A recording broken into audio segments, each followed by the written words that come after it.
Nous allons voir dans cette vidéo comment créer un produit dans le catalogue. Nous allons aller dans Catalogue, puis Produits et cliquer sur Nouveau produit. Nous allons saisir le nom du produit, puis ajouter une ou plusieurs photos que nous avons sélectionnées, enregistrées à l'avance. Nous allons ajouter une description courte et une description un peu plus longue pour donner davantage d'informations et de caractéristiques sur le produit. Nous allons ajouter une référence, des quantités en stock.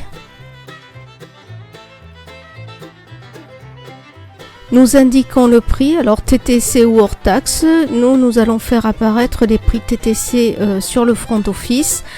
Nous déterminons ici le taux de TVA et nous rattachons ici l'article à la catégorie marché, et c'est sa catégorie principale. Ce premier onglet permet de renseigner de manière rapide la fiche produit. Nous pouvons rentrer dans les détails avec les autres onglets. Par exemple ici quantité, nous pouvons déterminer une quantité minimale d'achat. Nous pouvons mettre un message en cas de rupture de stock pour l'internaute.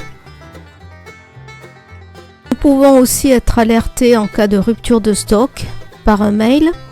Nous allons régler la livraison. Nous renseignons l'internaute en lui disant que tous nos laitus sont livrés sous 24 heures et nous renseignons aussi le mode de transport. En ce qui concerne les prix, ceci a été déjà fait dans le premier onglet et les deux autres onglets seront vus dans une autre vidéo. Notre article n'est pas encore publié, mais nous pouvons déjà le voir tel qu'il sera affiché dans le front office. Nous allons le publier. Nous enregistrons. Nous pouvons voir que ce produit a été mis en vedette sur notre site puisque nous avons coché l'option sur la fiche produit.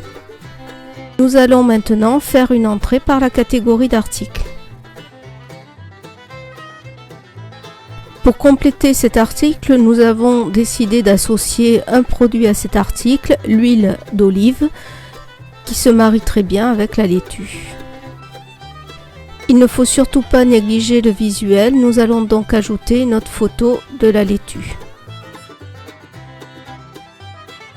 Nous avons maintenant deux photos concernant ce produit. Nous allons ici définir la deuxième photo comme étant la photo de couverture de cet article.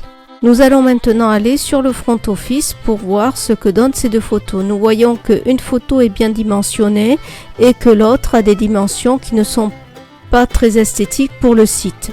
Nous allons voir pour chacune des photos les propriétés, c'est-à-dire les dimensions, et là nous nous apercevons qu'une photo ne correspond pas aux dimensions préconisées par l'application pour un bon affichage. Pour redimensionner une photo, vous pouvez utiliser tout simplement l'application Paint qui permet de le faire en 2 clics. Faites attention cependant à la résolution de l'image.